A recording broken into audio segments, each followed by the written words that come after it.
¿Alguna vez tú te sentiste marginado? O sea, Sí. ¿y tus padres te contaron historias a propósito de la marginación también? Creo que como muchos otros padres, a veces no nos cuentan eso porque lo hacen para protegernos. Y yo de niño sí, o sea, ahora que estamos acá, o sea, para mí, por ejemplo, de niño, crecer en los ochentas, venir a Miraflores, era como saber que me exponía a que me podían estar vigilando, a que podían verme como alguien que no pertenecía a este lugar, o ir, por ejemplo, a un centro comercial y al salir saber que el vigilante iba a revisarme los bolsillos. Es decir, por ejemplo, esta Lima del 19 Ujú. era igual de racista que la Lima de hoy. El caso, incluso para que veas que no tiene que ver únicamente con el perfil social del migrante, el caso de los diputados que venían de la sierra, ¿no? Uno de ellos, Macedo, por ejemplo, que lo retratan en la prensa distorsionando la forma como habla, ¿no? Poniéndolo como alguien en ridículo, como alguien que no encaja en la sociedad, y también burlándose diciendo, bueno, si este es un diputado, imagínense cómo serán los demás diputados que vienen.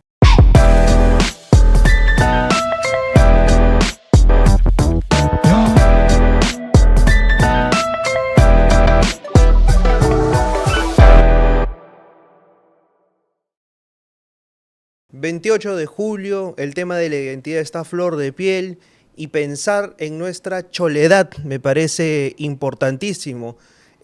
Y pensar en Lima como Lima chola, o sea, porque no solamente son las migraciones de los años 50 que usualmente traemos a recurrencia, sino migraciones muchísimo anteriores. Para eso, el día de hoy tengo el lujo de tener como invitado a José Raga. José, bienvenido al Buen Librero. Muchas gracias, Gianfranco. Es un gusto estar acá y compartir contigo. ¿Alguna vez tú te sentiste marginado? O sea, Sí. ¿y tus padres te contaron historias a propósito de la marginación también? Creo que como muchos otros padres, a veces no nos cuentan eso porque lo hacen para proteger, ¿no?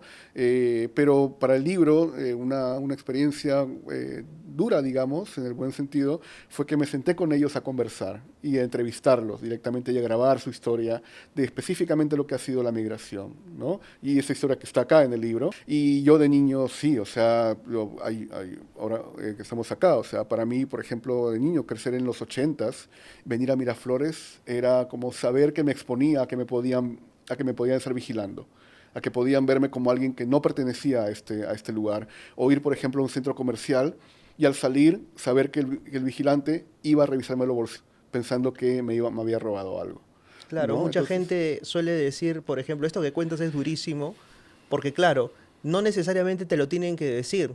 A no. través de acciones Ujú, pueden demostrarte que de repente no encajas en ese lugar y que eres alguien sospechoso. Algo que yo hablaba el otro día con un activista aquí ujú. era, mucha gente dice, a mí no me pasó, pero de repente sí les ha pasado, Y no lo han, claro, solamente que no lo dicen, porque es una exacto. manera también de aceptar o tratar de buscar validación en ese otro círculo. Exactamente, ¿no? Y yo también, así como eso, hay que reconocer que ha cambiado mucho el país en esos últimos 20, 30 años, ¿no? Ahora uno puede entrar a un lugar y puede ver que hay carteles de en tal distrito está prohibida la discriminación, ¿no? Hay todavía elementos de discriminación porque no se borran de la noche a la mañana, pero también hemos podido ahora denunciarlos, hemos podido también exponerlos, ¿no? Hay todavía insultos raciales en el país a diferentes grupos étnicos, pero creo que es un trabajo que hay que hacer constantemente. Y desde, como historiador, digamos, la investigación histórica busca mostrar las raíces de eso, ¿no? Las estructuras y también busca también crear diálogo con lo que está pasando en el presente y también proponer salidas que puedan llevar a que podamos tener una sociedad mucho más equilibrada y más justa para todos. ¿Cuánto tiempo tarda alguien en poder visibilizar aquello que es invisible? Es decir, por ejemplo, esta Lima del 19 Ujú. era igual de racista que la Lima de hoy. Es una muy buena pregunta. Yo creo que son códigos diferentes, ¿no? Y en este caso, si, por los ejemplos que encontré son apabullantes, o sea, son demasiados, ¿no? Y de hecho tuve que poner una gran cantidad de ejemplos fuera del libro porque ya no entraban. Cuéntame alguno, por Por ejemplo. ejemplo, el caso, incluso para que veas que no tiene que ver únicamente con el perfil social del migrante, sino que es una cuestión ya institucionalizada, el caso de los diputados que venían de la sierra, ¿no? Uno de ellos, Macedo, por ejemplo, que lo retratan en la prensa distorsionando la forma como habla, ¿no? Poniéndolo como alguien en ridículo, como alguien que no encaja en la sociedad, y también burlándose diciendo, bueno, si este es un diputado, imagínense cómo serán los demás diputados que ¿no? fuerte. Y eso uno puede hacer el clic, por ejemplo, con las primeras parlamentarias andinas que fueron elegidas hace unos años, quechohablantes, y además toda la prensa como se burlaba de ellas porque decían que no sabían escribir o que no sabían castellano, ¿no? Entonces, hay cosas que ciertos grupos han mantenido lamentablemente como una práctica, pero yo creo que es una forma de manejar su ansiedad también, una manera en la cual ven que esto no se va a detener, o sea que ya es un país que está cambiando, que están en minoría, ¿no? Y que no es solamente el caso limeño, uno puede verlo, por ejemplo, en Estados Unidos, uno puede verlo también en otras partes, cómo hay esta cuestión contra la migración, cómo están impidiendo que lleguen migrantes también, y que tiene que ver con una cuestión más como de refugio de étnico, ¿no? O sea, no queremos mezclarnos, ¿no? Y eso lamentablemente es algo que no es nuevo, sino que lo que busco explicar acá es que tiene raíces estructurales, pero que también se pueden combatir. Ahora, uno piensa, ¿no? Por ejemplo, un tipo como Donald Trump que oficializa este discurso Ujú. tajantemente xenofóbico y que, claro, antes de repente podía ser aislado y tenía por ahí algunos simpatizantes. Pero esto nos revela también que mucha gente que hoy de repente por ahí apoya a Donald Trump y apoya políticas enteramente xenofóbicas y Ujú. marginatorias, siempre pensó así, solamente que necesitaba alguien Que lo validara. en el poder que dijera lo que ellos pensaban en secreto o a media voz. Sí, y eso lo hemos visto con un episodio reciente acá en el país, o sea, por ejemplo, con lo que pasó con Pedro Castillo, ¿no? Exacto, eso te iba a ¿No? decir. Por ejemplo, que Mm. es alguien que tiene que responder por lo que hizo definitivamente y tiene un proceso judicial aparte, pero que el racismo que se desató en su campaña, antes, durante y después, impresionante. Es impresionante. Y no solamente eso, sino también con las protestas que vinieron cuando la presidenta actual, Dina Boluarte, tomó el poder y como muchos parlamentarios y muchos políticos decían, no hay que dejar que entren porque vienen a invadir la capital, ¿no? Porque vienen, y cuando venían, digamos, a manifestarse, venían, y eso es también una muestra de esta continuidad que viene de la época que aborda en el libro. Nunca tuvieron representación. Nunca tuvieron representación. ¿No? Nadie los defendió, los atacaron, fueron maltratados también, y a veces algunos parlamentarios que decían, estos son los que vienen de los cerros para poder invadir, ahora están yendo a esos, entre comillas, cerros para buscar apoyo para el próximo año para poder ser elegidos senadores. Hay un descalificativo que se le otorga a mucha gente, ¿no? Le dicen que eres un resentido social. Exacto. Hay dos formas de asumir el resentimiento Ujú. social, ¿no? Lo primero es como saber que dentro de la escala social estás en uno de los últimos peldaños y generas el odio hacia el que está Ujú. arriba o generas las condiciones para poder escalar y poder parecerte al que está arriba. Pero hay algo que une a estas dos visiones en común, ¿no? Y es esta idea de hay que tener un enemigo en común y una forma de colocarlo es decirle a alguien que cuestiona las estructuras de poder, eres un resentido social. Exactamente, me parece un muy buen comentario porque es a veces algo que no logramos conectar, ¿no? Pensamos que es totalmente un discurso aparte, pero tiene que ver con la forma en la cual esas estructuras se han ido no solamente asentando, sino que se han normalizado. Y a veces el cuestionar esas estructuras, que tiene que ver con, por ejemplo, con cuestionar el cholear, ¿no? Con cuestionar esas categorías como color puerta, Ujú. ¿no? Es una forma en la cual estamos tratando de que no se considera a la gente como ciudadanos de segunda categoría, por usar una frase infame de un expresidente, pero además también lo que se busca es que estas estructuras, digamos, de desigualdad, puedan ser desmanteladas, ¿no? Y nadie está recurriendo a la violencia. Lo que se está haciendo es denunciar, precisamente exponiendo esto, ¿no? Y en ese sentido, el libro no es solamente una investigación histórica, sino es también, si quieres llamarlo, es como una suerte como de posicionamiento político, porque lo que hace es cuestiona cómo esas estructuras de desigualdad vinculadas con el origen de quién venía, a qué lugar, a dónde, se habían normalizado en ese momento, y lo que hacen los migrantes es romper justamente con este tipo de elementos porque lo que llegan a hacer en la actualidad es decir, no, tú tienes tu lugar, ¿no? Exacto. Y ¿Cuál no es puedes, tu lugar? ¿cuál es tu lugar? Exactamente, ¿no? Tú no sabes quién soy yo, tú no sabes quién es mi padre, ¿no? Tú no sabes dónde he estudiado yo, ¿no? Entonces, esa es la forma en la cual, de manera como ya no es la estructura legal la que apoya a esta elite o a quienes se creen parte de esta elite, es una forma en el trato cotidiano, por ejemplo, incluso con la policía también, ¿no? O con un funcionario público, ¿no? Y eso uno lo escucha y uno ve testimonio de eso en redes todas las semanas. Entonces, A eso hay que tratar de eliminar. Voy a ir un poco más allá ya. Ujú. ¿Cómo no vas a ser un resentido social si viniste a Lima a pedir representación y te respondieron con bala? ¿Cómo no vas a estar resentido si durante siglos no has tenido representación en el poder central?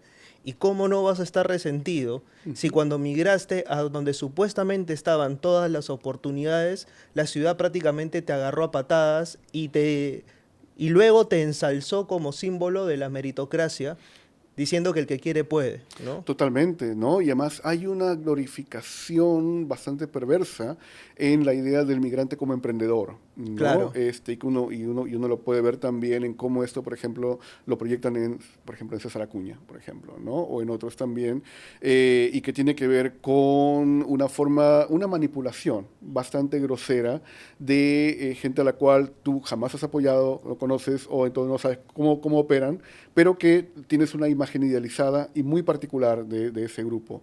Y lo que pasó con las protestas también fue aberrante.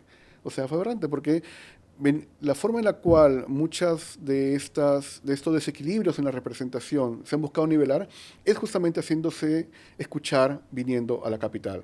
Y no es la primera vez. Algunos casos de los que yo pongo, incluso pongo acá una de las fotos, casi las últimas fotos, era como jefes étnicos, tanto de los Andes como de la Amazonía, las primeras veces que los jefes étnicos de la Amazonía, ¿no? Ahí está. Ahí para que lo capte la cámara. Llegaban a la capital para tratar de buscar una audiencia con las autoridades, con los ministros, con los presidentes. ¿Y qué hacían? Le decían, no, usted no puede pasar. No, usted no puede llegar. Reténgalos, por favor, en Jauja para que no vengan a la capital. O cuando llegaban y se entrevistaban, los paseaban por las calles como si fueran símbolos exóticos y no representantes también de comunidades y ciudadanos del mismo país. Cuéntame, ¿quiénes eran estos migrantes que llegaron a Lima en el siglo XIX?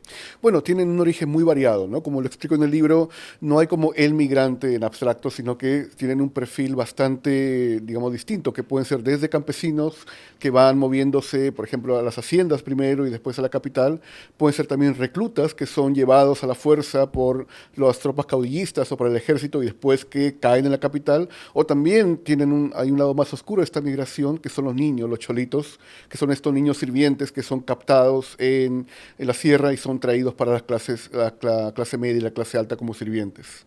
¿De dónde provenían? O sea, he visto que vienen de Huancavelica, algunos incluso de la selva central. Sí, vienen de todas partes, o sea, y de hecho vienen con una migración escalonada, o sea, a veces vienen primero a la costa a trabajar en la expansión de las haciendas y después ya llegan a la capital poco a poco, ¿no? Pero vienen desde Cajamarca hasta Cusco, un poco quizás menos también de Puno, pero uno puede ver toda una variedad de las regiones que están ya concentradas en Lima en estos años. Ahora, 37% de la población limeña era migrante, ya lo mencionas tú también en el libro.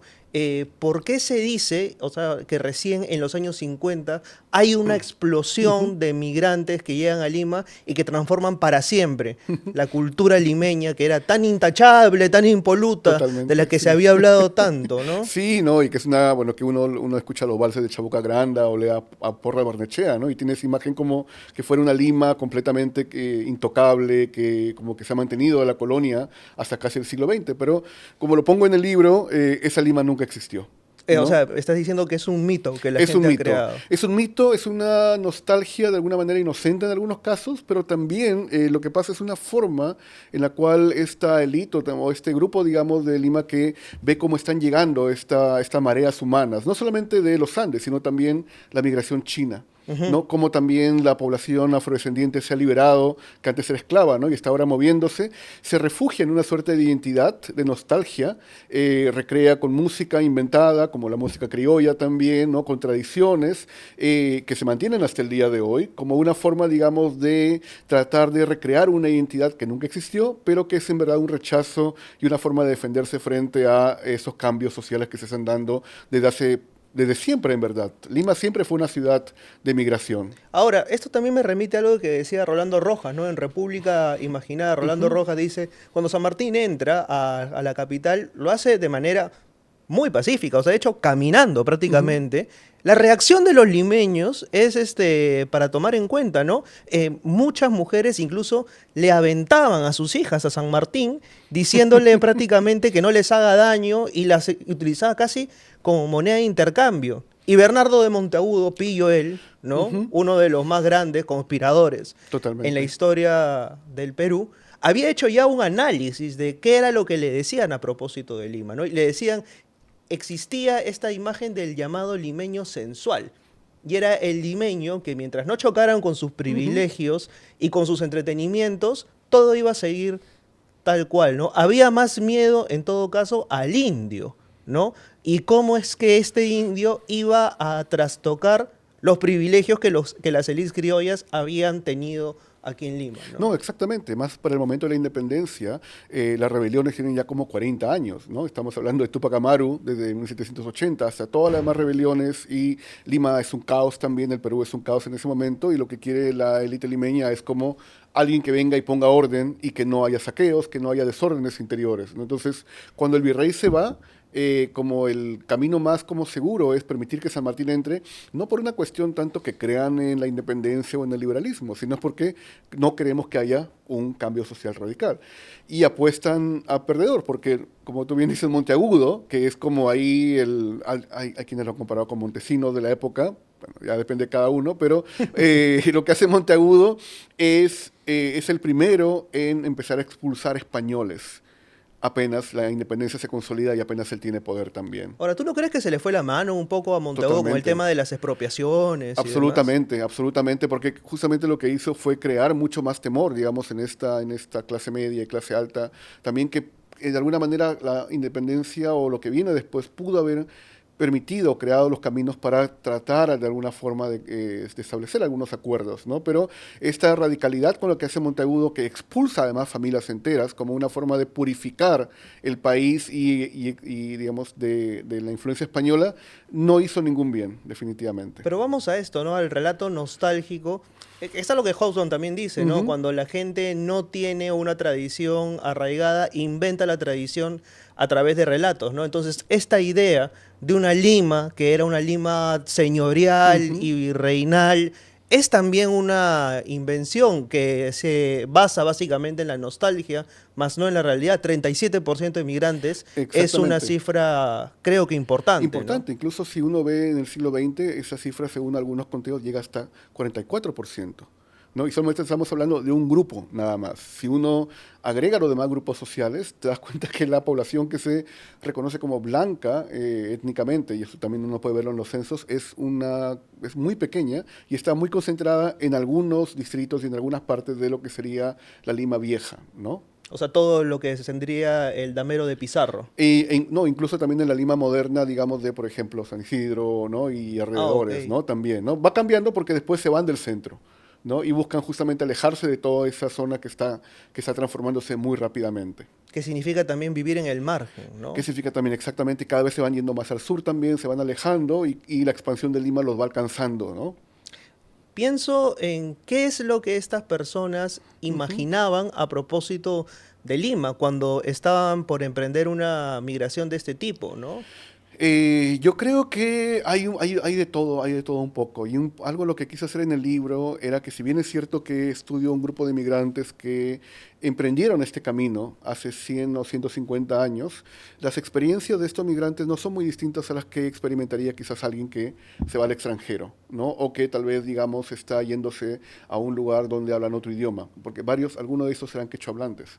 ¿No? Lima no es una ciudad muy amable. En ese momento Lima tampoco lo es ahora, ¿no? Pero ahora es mucho más sencillo, digamos, de poder volver a comunicarse con la familia y todo, ¿no? Pero en ese momento las motivaciones eran muy diferentes. Creo que se veía Lima como un espacio de oportunidades. No era el único espacio de oportunidades, pero se veía como una ciudad que podía quizás ofrecer opciones que no había en ese momento en las comunidades o en otros lugares. Ahora, ¿alguna historia, algún testimonio que particularmente te haya impactado cuando estabas haciendo el libro? ¿Cuántos años tenían los migrantes cuando estaban llegando aquí a Lima, había niños, habían adolescentes, ¿no? Sí, llegan muchas familias enteras. También uno puede ver en los cuadros que pongo ahí, las pirámides poblacionales, uno puede ver, digamos, que llegan muchas familias con niños, ¿no? Lo cual quizás es bueno porque permite que los niños puedan insertarse, puedan, por ejemplo, si no hablan español, que puedan aprenderlo también en la ciudad, pero llegan poca gente adulto mayor. ¿No? Lo que significa que el viaje no era sencillo, porque no estamos hablando de avión, estamos hablando a veces cuando había tren, cuando se podía, a veces en barco a vapor, si es que lo había también, y sobre todo a lomo de bestia o también caminando. ¿No? Entonces, es una población sobre todo joven que viene y ofrece su fuerza de trabajo, pero que es la gran paradoja del caso limeño, que no lo utilizan en industrias porque no hay industrias en ese momento, no hay una capacidad para absorber esa mano de obra a nivel de fuerza laboral, sino que lo hacen sobre todo a nivel de servicio doméstico. Y esto también transforma tremendamente el panorama de Lima, pero yo quería concentrarme en esto, ¿no? No había necesariamente un acceso natural a la vivienda, o sea, ¿cómo es que se terminan apropiando del espacio público? No, y es uno de los problemas más grandes que hay al momento de llegar, que es lo que nos pasa a cualquiera cuando vamos a otra ciudad o cuando queremos, digamos, mudarnos, ¿no? Y especialmente, bueno, en ese momento Lima está pasando por algo muy parecido ahora, que no hay espacio, o en todo caso que se están construyendo, pero son demasiado caros. Ujú. Y además estamos hablando de una Lima que es casi el cercado de Lima, o sea que está rodeada además de un cinturón que es la muralla colonial del siglo XVII y que en ese momento por todos estos movimientos de población termina estallando, o sea, terminan demoliendo la muralla y eso permite que Lima poco a poco se vaya expandiendo. Pero para este momento es sobre todo un crecimiento hacia adentro, ¿no? Y no hay edificios de 20, 30 pisos como ahora, sino que callejones es un poco la salida, es como canibalizar los espacios de las casas antiguas grandes coloniales y convertirlas en cuartos o convertirlas en espacios multifamiliares. O sea, pasamos de tener estas casonas virreinales Ujú. enormes a tener prácticamente pensiones en las que se pagaba un monto ínfimo para poder sobrevivir ahí. Pero esto, digamos, entre la gente que podía pagarlo eventualmente, pero los demás que en plazas, en lugares públicos, durmiendo. O también, en todo caso, lo más lejos posible de la ciudad, ¿no? Con lo que implica eso tener que venir dependiendo de lo que vendían en la ciudad o donde trabajaban, ¿no? Entonces, eso también, porque lo que va haciendo este proceso es ir conectando las zonas periféricas, por ejemplo, Chorrillos, ¿no? Con trenes. Ahora que estamos hablando tanto de trenes en estos días, trenes que funcionaban en ese momento, tiene que ver también con cómo vas conectando este espacio que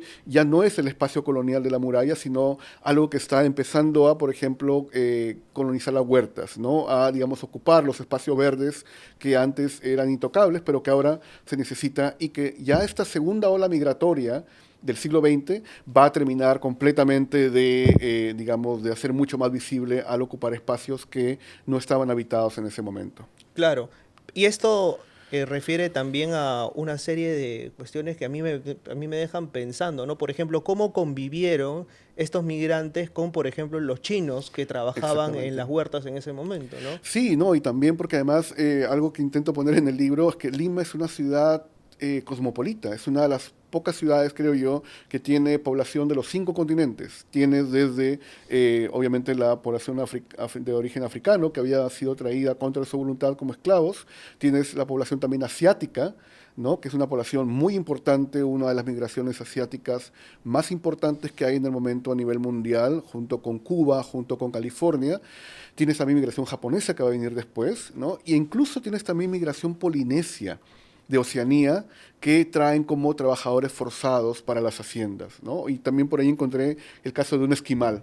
Entonces, Un un esquimal. esquimal, ¿no? Entonces, lo que pasa con Lima es que es una ciudad muy cosmopolita donde están todos totalmente conviviendo y eso también permite ver que Lima es una ciudad justamente de migraciones, ¿no? Yo estudio la migración andina, que es una de las más importantes, pero uno puede encontrar que Lima en verdad es una ciudad multicultural que es algo además también paradójico, porque Lima siempre se ha resistido a considerarse como una ciudad multicultural, ¿no? Y poco lo que conversábamos hace un momento, estos discursos como de atrincheramiento, de nostalgia, que lamentablemente han retornado en estos años y a veces de la mano de la Municipalidad de Lima, no hacen ningún bien. ¿no? Porque lo que hacen es crear estas falsas como narrativas que terminan como segregando a otros grupos que también han tenido una participación fundamental en la construcción de la Lima que es hoy día. Claro, nadie vino a malograr Lima. Nadie vino a invadir Lima, nadie vino a malograr Lima, todos querían tratar de tener las mismas oportunidades, ¿no? No a todos les fue bien, y eso es algo que trato también de explicar acá, porque si bien es cierto que trabajo en el libro a este grupo, también lo hago viendo que sin romantizarlo, ¿no? Yo tengo experiencia cerca, bueno, yo soy migrante mismo en Chile, mis padres son migrantes de Ancash, ¿no? Y uno puede ver que las diferentes dimensiones que hay, tanto por ejemplo de luchar por instalarse, por tener un hogar, por conseguir un trabajo, por enviar dinero a las familias de uno en otras comunidades, pero también hay espacio para la diversión, ¿no? Tienen la Pampa de Amancaes también, tienen fiestas en los domicilios, como hace cualquier migrante en cualquier parte del mundo. Esto que mencionas, por ejemplo, uno puede llegar a crecer económicamente y hacer un trabajo generacional importante, Ujú. pero ¿cómo se sobrevive en una ciudad que te ve naturalmente como un enemigo cultural, ¿no? Es una excelente pregunta, porque pasa con ellos, pasa con los migrantes andinos, pasa también, por ejemplo, con los migrantes chinos también, ¿no? Y en ese caso es muy difícil insertarse en el mercado laboral, porque no es el mercado laboral que uno piensa, todos van a Lima porque ahí hay trabajo. No hay trabajo, o sea, no hay trabajo. Tienen que tratar de sobrevivir en una ciudad que es muy hostil, ¿no? En algunos casos, cuando tú me preguntabas si hay algún episodio que recuerdo, de los archivos es, por ejemplo, cómo muchos migrantes invertían una parte importante de su presupuesto en comprarse ropa para no ser señalados de manera despectiva por los limeños o por la prensa, ¿no? Como muchos de estos migrantes del siglo XIX y también del XX, sobre todo aquí en el libro, cómo trataban de ocultar que hablaban quechua para no ser expuestos públicamente en la calle, en sus trabajos o en otros espacios. Entonces, además de la idea de conseguir trabajo, es también una lucha diaria por el hecho de, ok, ¿cómo me inserto acá? Y no me refiero a una semana, sino por años, ¿no? En una ciudad que no es necesariamente bastante amigable con lo foráneo. Es un desplazamiento total de identidad. Total identidad, y por eso también aprovechan a veces espacios privados para recrear esta identidad, ¿no? Lo pongo en las asociaciones y más tarde que van a ser los clubes departamentales también, lo que van a hacer la fiesta, lo que van a hacer las ceremonias. A veces también estas recreaciones van en lugares quizás inesperados. Yo encontré el caso, que es ahora bastante más común, de cómo se celebra a los difuntos con música, con jarana, cómo se les despide con alegría, pero también obviamente con tristeza en los cementerios o velándolos en las casas, algo que es bastante ya mucho más documentado en la hora. Entonces, estas múltiples dimensiones de lo que es una migración, y especialmente el caso de la migración andina o la migración chola, digamos, al caso de Lima, es algo que he tratado de mostrar en este libro para justamente evidenciar la complejidad de lo que significa moverse de un lugar a otro, especialmente en la Lima de esa época. Qué interesante esto de, por ejemplo, pero, o sea, preservar las costumbres, pero en el ámbito privado sobre todo. ¿Por qué? Merlín el otro día me estaba Ujú, contando, él vive en Villa El Salvador. ujú. Villa El Salvador, digamos que tiene 10 años recientemente de urbanización en la cual se han invertido en pistas y demás, pero antes era arenal, ¿no? Y él me dice, ahí tú ves cómo el trabajo del AYU en los migrantes andinos se mantiene. ¿Por qué? Porque, por ejemplo, era arenal y los vecinos mismos, con su plata, arman caminitos para que la gente pueda ir a tomar su transporte público y no ensuciarse. Es como que el trabajo con trabajo se paga. Y esto persevera también en comunidades que de alguna manera tratan de adaptarse a la ciudad, pero en el fuero interno mantienen aún arraigadas sus costumbres. Exactamente, ¿no? Y creo que ese es un buen ejemplo también de lo que pasó por mucho tiempo porque el Estado no los apoyaba, ¿no? Entonces lo que tienen que hacer es recrear también estas prácticas de solidaridad de techar las casas, ¿no? O lo que se llamaba en los Andes la minca y que después se pasa a llamar con la época de la guía la república, ¿no? Mis padres siempre hablan de eso, que era como el trabajo colectivo en beneficio de la comunidad, donde todos participaban de manera mucho más festiva, de manera mucho más alegre, y que eso uno puede encontrarlo tranquilamente en la forma de autoorganización que hay en la migración de los últimos años. Ahora, esto puede resultar contradictorio, ¿no? Porque uno tiende a escuchar ahora, sobre todo, ¿no? Ujú. Discursos en torno al ensalzamiento de lo incaico, pero el desprecio al andino está, Está. y estuvo siempre. Sí. ¿Por qué? Porque es una forma también, justamente en lo que conversábamos hace un momento, de procesar ansiedades, ¿no? Y no solamente tiene que ver, por ejemplo, con lo que era el teatro, con lo que era la música incaica en ese momento, y pongo acá un caso muy sintomático de lo que era el yarabí, ¿no? O sea, podías crear una zarzuela en torno a la temática andina de un pueblo imaginario de la sierra, pero no significaba que pudieses interactuar con los migrantes que estaban afuera del teatro, ¿no? Y eso ha pasado y sigue pasando hasta el día de hoy con la gastronomía, A ¿no? eso iba, O ¿no? con el diseño. Hoy día hablamos de la pachamanca, y hablamos del cuy, y Ujú. hablamos de una serie de platos deliciosos, por cierto, pero que no eran bien vistos en su momento, ¿no? O eran No. vistos como comida de pobres, porque mucha de esta gente vino en ferrocarril. Ahora que estamos hablando de De trenes, ¿no? trenes, sí.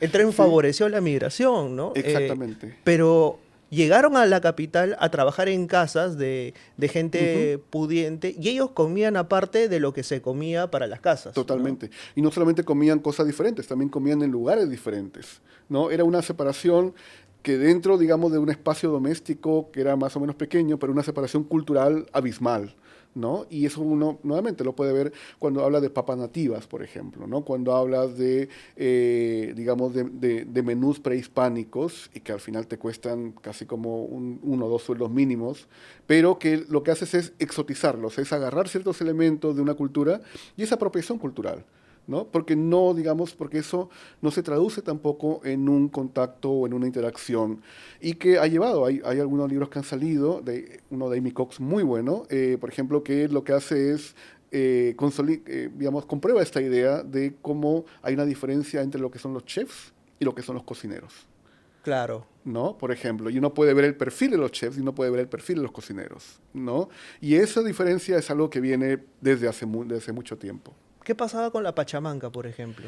Bueno, la pachamanca, como muchos otros productos, eran a veces productos también populares, ¿no? Y además porque la Lima de este momento está cambiando, no solamente porque llega una gran cantidad, digamos, de experiencias culinarias diferentes. El caso de la comida china, ¿no? Que también es muy rechazada por la clase media, la élite, hasta quizás hasta los años 60 del siglo pasado. Pero el caso de la pachamanca también es importante, igual que como el sancochado, porque es producto de esta nueva llegada con los trenes de que hay mucha carne fresca que viene de la Sierra Central, ¿no? Entonces se come mucho mejor, hay mucho más platos también diversos, pero no significa que necesariamente todos los demás sectores coman lo mismo que los sectores populares. Comer carne era un símbolo de ser pudiente. Era un símbolo de ser pudiente, era un símbolo también el momento en que la carne llegaba muy barata de Delsen. Y creo que me parece que lo han dicho algunos colegas, es el momento en el cual la clase obrera y la clase trabajadora come mejor que nunca, ¿no? Incluso hasta el día de hoy también uno puede ver cómo esa tradición se mantiene, a veces ya no con carne porque es muy cara, pero por ejemplo con pollo, ¿no? Perú es uno de los países que más consume pollo y hemos pasado, digamos, de eso, pero es un tipo de tradición que se va extendiendo justamente con la expansión de las vías férreas también y con la preparación de diferentes tradiciones culinarias del país. Ahora, ¿cuál es el impacto de las costumbres que trae estos primeros migrantes andinos? Ujú. Primeros no, o sea, porque hay una oleada migratoria anterior Anterior de todavía, la colonia también desde la forzada, ¿no? colonia, Sí. a la cultura limeña propiamente, o sea, a la cantidad de platos, de tradiciones que vemos hoy en esta Lima que se ha vestido de rojo y blanco por Ujú. fiestas patrias, pero que rara vez cuestiona su propia historia, ¿no? No, rara vez la cuestiona. Y lamentablemente, desde la alcaldía de Lima, por ejemplo, estamos recreando una identidad nostálgica colonial, ¿no? Por ejemplo, con tapadas, ¿no? Han vuelto a poner el monumento a Pizarro. Han vuelto a poner el monumento a Pizarro también, están creando una narrativa completamente, digamos, fuera de lugar, aparentemente histórica, que no lo es, y que en una fecha como esta, y ahora que lo mencionas como que es fiestas patrias, uno lo que debería hacer el país es celebrar esa multiculturalidad, ¿no? Porque no hay ninguna migración por encima de otra. O sea, cada migrante trajo, contribuyó a lo que es el país actualmente, ¿no? Y dentro de esas tradiciones, en el caso andino, creo que tiene que ver mucho, y falta todavía investigar más de este periodo, yo apenas lo he raspado, ¿no? Pero inclusive empezando por la portada, o sea, la portada, digamos, no está hecha con ChatGPT o con IA, es una acuarela de Pancho Fierro, de un pintor mulato muy importante y que representa a una festividad también que era bastante común en la época, que son las payas de Corongo, que son un grupo de bailarinas, de mujeres bailarinas, digamos, que siguen hasta el día de hoy y que están justamente armando una celebración en la vía pública, ¿no? Y así como esto, había muchas otras festividades que al final se concentraban en lo que sería, por ejemplo, la Pampa de Amancaes, que era como el gran festival de ese momento donde tenías tradición desde extranjera hasta comunidades, las comunidades alemanas, la comunidad francesa, la comunidad chilena también en la misma pampa, que con todos los migrantes andinos, que también con los afrodescendientes, ¿no? Entonces, creo que sin romantizarlo, me parece que es necesario un poco devolver cómo esa multiculturalidad fue finalmente lo que nos hizo y por qué la rechazamos el día de hoy. Cuando uno habla de fiestas patrias, por ejemplo, piensa en una serie de festividades y Ujú. celebraciones. Piensas en marchas militares. Exactamente. Piensas en héroes, o sea, piensas en Grau, Ujú. Bolognesi, que son además de la guerra con Chile. No son No, fundacionales, ¿no? totalmente, no. O sea, porque los fundacionales fueron Bolívar y San Martín, que además eran extranjeros. ¿A quién vas a recordar? A Torre Tagle, o sea, Monteagudo no puede. Monteagudo, ¿no? Sí, Que, bueno, ahí voy a meter un chiste después, ya. pero... No, ya, no, Sí, esos detalles como que... Todos los chistes los estoy guardando para dudas sí, eternas. Pero, por ejemplo, ¿recuerdas una serie de festividades y platillos, ¿no? Por ejemplo, se dice comer causa, era por comer la ejemplo. causa patriótica, Claro. tomar chicha de maní y comer Ujú. ceviche. Claro. Pero estas celebraciones que se hicieron a través de migrantes que estaban aquí en la capital no están colocadas en los libros de historia. No, y además porque digamos, las fiestas patrias, tal como se le conoce, la 28 de julio, es una invención de Leguía, ¿no? O sea, la concentración de las fiestas patrias, Ah, con Leguía con empieza. Leguía, además también la idea de tener elecciones presidenciales y parlamentarias, era una forma, digamos, de articular un poder y también un centralismo en el caso de Lima, ¿no? Y los desfiles militares, la verdad que yo lo digo como historiador y lo digo también como vecino de Jesús María, que no sé, no sé. Yo prefería un pasacalle. O sea, Todos los años dices, aquí vamos de nuevo. aquí vamos de nuevo, exactamente. Ahora ha sido complicado salir de mi propio barrio porque está todo cerrado. Pero además también, porque las fiestas patrias del 28 de julio no siempre se celebraban a veces en diciembre, que era con la victoria de Ayacucho. Ah, qué interesante. ¿No? Entonces es una construcción. Ahora que mencionabas también, por ejemplo, a Hobsbawm, también uno puede mencionar a otro autor que es Benedict Anderson, ¿no? Cómo se inventan las comunidades imaginadas. Tiene que ver con eso, ¿no? Pasó el Bicentenario, por ejemplo, y la presidenta, Dina Boluarte, que quiso hacer su propia versión del Bicentenario, lo extendió hasta el 2024 como una forma, hasta el año pasado, como una manera de querer celebrar el Bicentenario con la victoria de Ayacucho, pero al final no lo pudo hacer. ¿No? Por malos manejos, por improvisación, porque además es la presidenta más impopular de América Latina también, seguramente los mandatarios no quisieron venir. Entonces también te demuestra de cómo puede haber una manipulación en cuanto a ese sentimiento patriótico, ¿no? Y que yo creo que tiene que ver con una concesión a las Fuerzas Armadas de darle tantos feriados, que me parecen innecesarios. Porque cuando uno piensa en el 28 de julio, por ejemplo, piensa ¿qué realmente se celebra el 28 de julio? Es la fundación del Estado moderno peruano, Sí, básicamente, de la ¿no? República, ¿no? Porque independientes fuimos recién cuando la Serna se va. Claro. Y cuando ganamos en En Ayacucho, Ayacucho, exactamente, claro, y también el digo ganamos, o 24. sea, porque forma parte de la historia, Sí. y creo que a partir de ahí recién podemos decir, somos Perú, ¿no? Ujú, Somos la sí. República del Perú, ¿no? Y dejamos de ser Sí, virreinato, y uno ¿no? puede ver también cómo ha decaído la imagen de las fiestas patrias, ¿no? Yo hasta hace unos 4 o 5 años quizás era mucho más movido, era como una celebración. Bueno, yo vivo en Chile y uno puede ver que el 18 de septiembre es una fiesta más popular también, hay fondas por todas partes, hay tradiciones también, pero es también un momento para reunirse con los amigos, con la familia, hacer un asado, ¿no? Eso acá como que se ha ido perdiendo y se ha vuelto como muy artificial, muy forzado y nuevamente tiene que ver con esta idea de militarizar las fiestas patrias, ¿no? De hacer pasar, quizás, porque no estamos en guerra, felizmente no estamos en guerra, no, las Fuerzas Armadas es una institución importante, pero no es tampoco la que tiene que determinar el discurso narrativo del país. Que te habla también de la carencia de referentes que tenemos, ¿no? O sea, pienso, si tus héroes son militares o son santos, ¿no? Exactamente, O sea, sí. yo recuerdo, ¿no? En los desfiles de 28 de julio en mi colegio, era una mezcolanza, pero de absolutamente todo, ¿no? Por ahí tenías una sección que representaba a los 14 incas, Ujú. otro que representaba a Santa Rosa de Lima, más allá estaba San Martín, luego venía alguien representando a San Martín, a Bolívar, entonces Sí. Es como que meten de todo en el mismo El mismo paquete, saco, ¿no? ¿no? Había, cuando yo era escolar, hace muchos, muchos años, había un chiste que al finalmente que se hizo con los padres de la patria, ¿no? Con San Martín y Bolívar, los convirtieron en jabones, ¿no? Porque eran parte como las marcas más conocidas también, Qué bueno. pero igual aún así creo que se han ganado pequeñas batallas. Por ejemplo, los billetes. Claro. ¿No? Está Tirsa Chuchaya, está Arguedas también, ya no es, felizmente creo que ya no está Santa Rosa de Lima, o sea que no hay nada contra eso, pero era como tú decías, o eran militares o eran santos, ¿no? Y no puede ser que digamos, la religión y las Fuerzas Armadas determinen, digamos, o dictaminen que el país se puede reducir a eso. O sea, es un país muy rico. O sea, somos un país multicultural, y no solamente multicultural en el sentido de propaganda de Perú, sino multicultural realmente, ¿no? Y creo que eso no se ha puesto en valor por el Estado. ¿Qué tanta culpa tienen en esto Promperú y Marca Perú, por ejemplo, en construir, o No, no sea, me vas a hablar. símbolos? Háblalos todo lo que Perfecto, sí, quieras. no, Despáchate, sí. estás a tus No, anchas. creo que se pudo haber hecho un mejor trabajo y salir un poco también a nivel, por ejemplo, de turismo, ¿no? Estaba viendo algunas estadísticas de los países que más van a crecer en turismo, Perú no está ahí.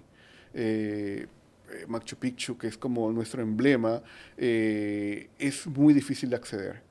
¿No? Tanto para turistas extranjeros, es un pandemonio para turistas extranjeros y también se ha sobrepasado la capacidad también, es muy difícil sacar tickets, hasta hace un tiempo, y creo que no hay, la labor cultural de este gobierno en particular es patética, por no decir que no existe. ¿No? Hemos visto cómo se han ido contrayendo diferentes sectores del Ministerio de Cultura también hasta otros también complementarios. Y creo que ese es uno de los grandes elementos que hay que rescatar en los próximos años, ¿no? La parte cultural e institucional se pudo haber hecho más. Hay gente que está haciendo digamos, con limitaciones, con lo que puede, dentro de una serie también digamos, de políticas que no son las más adecuadas, están haciendo un trabajo estupendo, ¿no? Hay lugares que están tratando de llevarlo, pero también falta mucho apoyo a región, ¿no? O sea, no podemos vivir de Machu Picchu siempre, Y que ¿no? esto también desmiente otro viejo adagio pues, propagado por mucha gente, ¿no? Que es fusionar el Ministerio de Turismo con el de Cultura. También, por ejemplo, ¿no? Y creo que tiene que ser una política transversal, o sea, no podemos dejar todo eso solamente a cultura con turismo, tiene que ver también con comunicaciones, tiene que ver también con Secretaría de Estado, ¿no? Entonces, nuevamente, el caso que conozco un poco mejor porque vivo ahí, el caso chileno, ha logrado crear, digamos, una variedad de espacios culturales y también de turismo que creo que va a crecer como un 10% de turismo Quiero este profundizar por año, ese ¿no? lado. ¿Qué podemos los peruanos enviarle a Chile, por ejemplo? Aparte de tener un sistema de transporte integrado Ujú. bastante eficiente, al menos en Santiago, o esto también Sí. ocurre en Copiapó, Antofagasta, Valparaíso. Está ocurriendo a nivel nacional en este último gobierno, están conectando mucho el país, porque además saben que eso no solamente tiene que ver con un derecho, o sea, con una reivindicación de conectar lugares que han estado a veces aislados o que solamente podían hacerlo por avión a veces más caro o por bus, sino que también dinamiza la economía. ¿No? Permite que el turista cualquiera que está acostumbrado a un sistema público de rieles pueda moverse por su cuenta y pueda viajar también a lugares que antes no ha viajado, ¿no?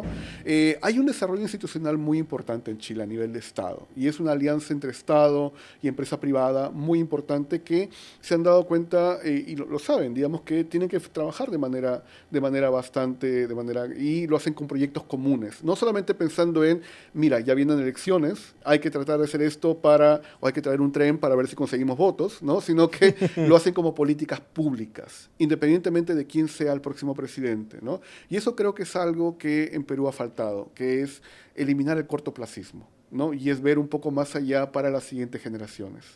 Pensando en las siguientes generaciones, esta imagen de el cholo como tal, volvemos Ujú. al libro, como emprendedor, como ejemplo del progreso, es una construcción más bien moderna y no siempre fue así, pues, ¿no? No, no siempre fue así, o sea, porque más es perversa también, ¿no? Porque por una parte es cierto, o sea, mucha gente migrante y mucha gente como cualquier también, como no migrante, son personas que en una situación como la que está la economía peruana no está bien, y eso hay que reconocerlo, se esfuerzan, ¿no? O sea, intentan llegar a fin de mes, intentan sacar a su familia adelante, intentan mandar a sus hijos a una universidad o, digamos, tratar. Y no está funcionando porque hemos visto que es la mayor, no solamente migración, sino que estamos hablando en el libro, sino es es una de las mayores tasas de emigración de peruanos y peruanas que se están yendo afuera, ¿no? Pero junto con eso es una forma también de romantizar la idea de que síguete sacrificando. No tenemos por qué darte beneficios, no tienes por qué, el Estado no tiene por qué preocuparse por ti o también las empresas, porque tu sacrificio es lo que va a, digamos, a resolverlo todo, ¿no? Es un poco como, es como toda esta, es lo que llaman la resiliencia, ¿no? Es como, sí, los peruanos somos resilientes, pero eso no es un factor positivo. Somos sobrevivientes. Somos sobrevivientes, exactamente, y somos sobrevivientes y no tenemos por qué serlo. O sea, hay recursos.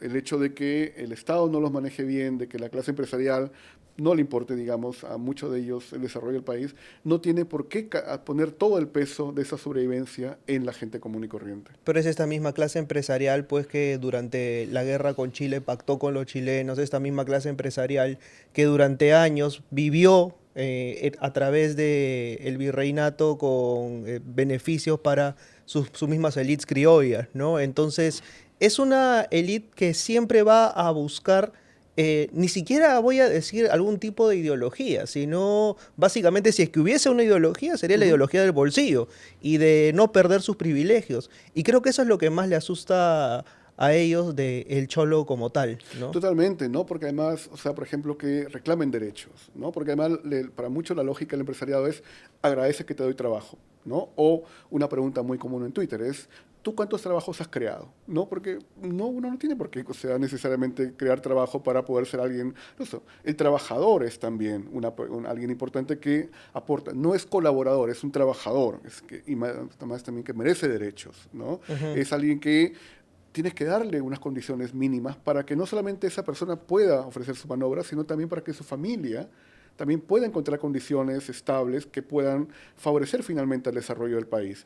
Pero si quieres recortarle las horas, si quieres no darle gratificación, si no quieres darle seguridad, ¿no? Y tampoco, digamos, fondos previsionales, eso, obviamente que al final el país es un país precarizado. Hemos pasado de una pobreza a una precarización, que es básicamente lo mismo. O la normalización de la precarización. O la normalización de la precarización y además también una glorificación de la sobreexplotación. Yo me quedo 60 horas en el trabajo. Yo trabajo todos los días. Yo tengo mi WhatsApp por si el jefe me llama. O sea, es la lógica del servilismo a más no poder. Que es la lógica del neoliberalismo, en el fondo. Ahora, nosotros hablamos de neoliberalismo y lo podemos decir abiertamente, pero cuando uno habla del término cholo, mucha gente me dijo el otro día, no se puede decir la palabra cholo porque cholo significaba perro, pero yo digo, a ver, no es lo que significa según el significado estricto de la palabra, sino que es lo que la palabra trajo consigo. Exacto. No, y es una palabra también muy flexible, ¿no? O sea, que puede ser utilizado. En los últimos años, seguramente lo has visto, mucha gente ahora digamos, se autodenomina chola, ¿no? Con orgullo, como una forma de rechazar precisamente este contenido peyorativo que tenía quizás para sus padres, para los abuelos, o que por mucho tiempo la palabra cholo ha significado una señal, un sinónimo de desprecio, ¿no? Pero también ha sido, nuevamente, como una glorificación de lo que ha sido el cholo barato, por ejemplo, ¿no? Que como es alguien que puede trabajar mucho sin necesariamente que le mejore las condiciones. Entonces, y eso también en los 80 sobre todo, con Hernando de Soto, con el otro sendero, se va creando esa narrativa de que, miren, esos migrantes son casi la base del capitalismo popular, ¿no? Si el Estado actúa bien, ellos van a traer como toda la riqueza. Claro, ¿no? hay que incluirlos al sistema. Hay que incluirlos, exactamente. Lo único que le falta es incluirlos al sistema. Pero al final no se hizo eso. Y aparte hay otras lógicas identitarias que hay que pensar, ¿no? No necesariamente quieren incluirse en el sistema por temas también de identitarios, ¿no? O sea, estábamos hablando cuál es la lógica y el pensamiento. Tendrías que irte hasta la raíz para entender realmente cómo piensa el hombre y la mujer andina, ¿no? De hecho, María Rozborowski, en una entrevista lapidaria contra Vargas Llosa, dice, ¿no? Nuestro gran escritor Vargas Llosa nunca entendió al hombre del Ande. Argueda sí lo hizo, claro. por ejemplo. No, bueno, y Vargas Llosa lo dejó muy claro en el informe Churajay.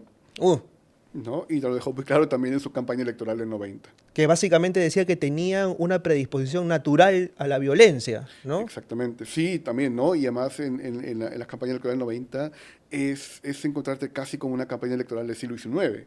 O sea, una distancia cultural también, una falta de comprensión, además también, no voy a decir fanatismo, pero una fe ciega en el liberalismo de ese momento, de Margaret Thatcher también, del modelo chileno de los Chicago Boys, pensando que si los peruanos no se querían desarrollar, era porque no entendían el liberalismo, ¿no? Era casi como, son pobres porque quieren. Era una forma, digamos, casi Muy temprana de elegante, decirlo. ¿no? Sí. Y una forma muy elegante de creer que tus ideas están por encima de la identidad de la gente, ¿no? Totalmente, ¿no? Creo lo conversamos hace un poco. Creo que el meeting contra la estatización de la banca, el 87, me parece que es algo que debería estudiarse, porque es cuando tienes a Vargas Llosa con la palabra libertad ahí y la gente apoyándolo masivamente, pero no era por él, no era por la idea de libertad, digamos, en el sentido liberal de Friedrich Hayek, ¿no? O de todos estos, digamos. Exacto. ¿no? Eso me llama la atención, ¿no? Vargas Llosa creyendo realmente que la gente estaba marchando por las ideas de Hayek, Claro. ¿no? O sea, realmente Y de ahí... Friedman, ¿no? Claro, y se sentía, pues, el sartrecillo valiente de nuevo, sartrecillo de la derecha. De la derecha, ¿no? ¿No? Y fue un autoengaño, ¿no? Fue un autoengaño que lo persiguió por 3 años y que lamentablemente lo despertó a la realidad cuando salieron ya los resultados de la segunda vuelta. Que Fujimori se presenta además como un candidato opositor y outsider, cosa que Vargas Llosa no hizo. No hizo, no. Vargas Llosa era el outsider y después termina convirtiéndose en el establishment al vincularse con el PPC y al vincularse con Acción Popular, ¿no? La peor decisión que un escritor metido a política puede hacer, definitivamente. Tenemos para hablar largo y tendido Siempre, a propósito sí. de Fujimori, pero bueno, para ir cerrando, ¿qué aprendiste haciendo este libro, recopilando testimonios, escribiendo y haciendo algo que me ha parecido revelador, ¿no? Entrevistando a tus propios padres y enfrentándolos a ese proceso histórico y hablando abiertamente a propósito del tema, ¿no?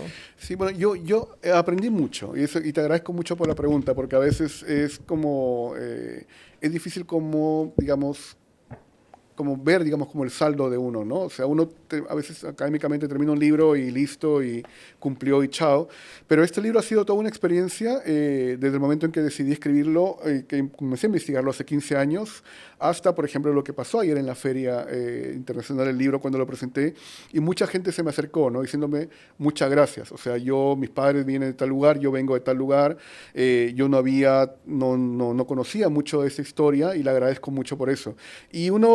Y es lo que uno intenta hacer, o sea, uno intenta contribuir no solamente al conocimiento del pasado de nuestro país, sino también al debate público, ¿no? A que frente a todos estos discursos que están ahora apareciendo antimigrantes, estamos viendo en Estados Unidos también, estamos viendo también, por ejemplo, lo que está pasando en Gaza también, como con los desplazamientos forzados, que de alguna manera la gente tenga una idea de que la migración no es un crimen, ¿no? De que la migración no es un proceso que involucra que la gente te va a invadir, ¿no? Sino que es un proceso muy natural, es un proceso humano, que en el caso peruano no se puede entender sin la migración. O sea, y lo pongo en el libro, los primeros mitos fundacionales que hemos aprendido en el colegio, de Mama Oglio, de los hermanos Sayar, son mitos de gente que se va moviendo de un lugar a otro, ¿no? Y entonces, en ese sentido, para mí ha sido realmente un aprendizaje también y una forma de entender que desde lo que hace cada uno, de nuestras trincheras, ¿no? Tanto, por ejemplo, tú en la parte de comunicación como yo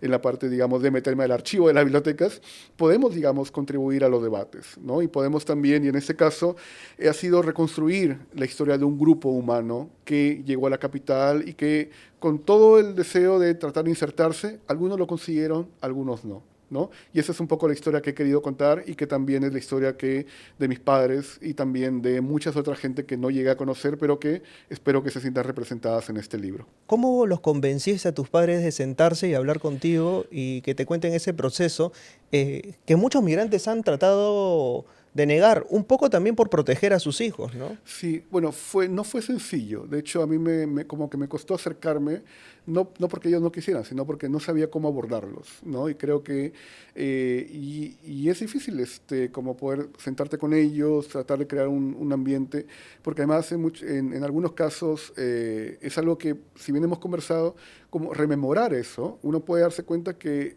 uno puede decir, no, pero es un viaje. No, no es un viaje, es una experiencia que a muchos de ellos los ha marcado para siempre, ¿no? Y uno trata de respetar eso también y de poner, obviamente, las cosas que uno hace que se sientan cómodos también. Pero, por ejemplo, en algunos casos, uno de ellos se quebró, Ah, caray. ¿no? Entonces, es difícil también eso, ¿no? Porque no estás en el archivo que encuentras un dato y que, bueno, ese dato te llega después de 150 años, sino estás hablando con alguien que experimentó eso.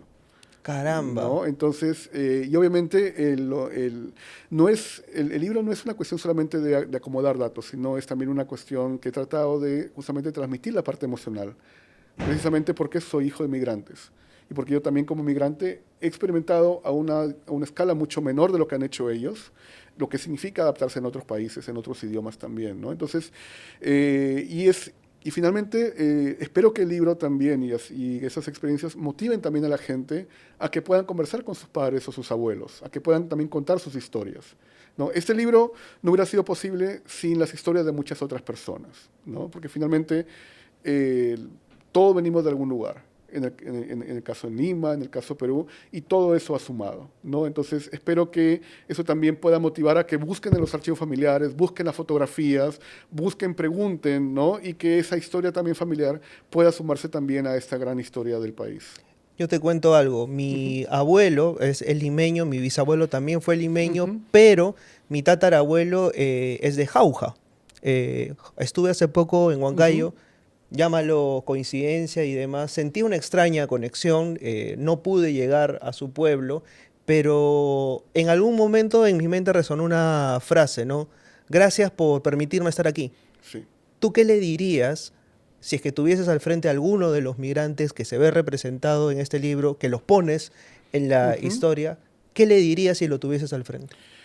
Espero que hayan podido conseguir lo que querían, porque no fue fácil. Y incluso en una de las partes, en el último capítulo, es el que se llama Migrantes Go Home, porque es cuando cuento cómo fueron expulsados también, ¿no? Y no solamente migrantes de Andes, también los migrantes japoneses que llegaron al Perú. Fueron enviados a campos de confinamiento en Texas. Y es terrible, ¿no? Lo que le hicimos a los japoneses también en la Segunda Guerra Exacto, Mundial. fue asqueroso. Fue asqueroso. El Estado peruano tiene una serie de deudas morales con las comunidades migrantes que debería empezar a repararlo en algún momento. ¿Qué tanto valdría para alguno de los candidatos, por ejemplo, que vaya a regiones pedir Ujú. perdón? Decir perdón por lo que les pasó a sus abuelos y bisabuelos cuando vinieron a Lima Sí. y los tratamos como los tratamos. Yo creo que eso le correspondería a las autoridades y también creo que uno también como ciudadano debería hacer un examen de cuándo también maltrató también a alguien, ¿no? Cuando también normalizó ese tipo de comportamientos o cuando permitió que eso pasara también, cuando vio que ocurrió eso en la calle o en algún otro lugar, ¿no? Y en la medida en que seamos más conscientes de eso, y por eso también, digamos, el libro es un intento digamos, de exponerme también a mí mismo en ese tipo de situaciones, es una forma en la cual uno va a tratar de incorporar eso y darse cuenta de que no es algo normal, de que ese tipo, digamos, de actitudes contra quien sea, ¿no? No es normal y que finalmente es lo que está haciendo que el país, digamos, no vaya por el rumbo que debería. ¿Sabes qué cosa no es normal? Que este programa haya durado tan poco. De hecho, estamos con el tiempo ya terminando. Quiero agradecerte por escribir este libro, por contar la historia de muchas personas que no están en los libros oficiales. Y quiero agradecerte por publicarlo, porque siento que mucha gente se va a ver identificada a través de sus páginas, con historias, con testimonios, y porque también creo que se reduce la distancia entre la escritura académica, que muchas veces Totalmente. está en círculos bastante cerrados y se pone al alcance de la gente. Esta entrevista va a salir el próximo jueves, o sea, este jueves que tú estás viendo, puedes ir a la Feria del Libro, ir al stand del IEP y conseguirlo. Está con su respectivo descuento por lanzamiento, así que antes de comprar el libro, tienes que hacer algo también. Darle like, comentar, suscribirte y de todos modos, compartir estos temas en la mesa, porque visibilizarlos es también parte de la transformación que necesitamos. Muchas gracias, José. Muchas gracias por el espacio y también por tus palabras. Nos estamos viendo. Chau, chau.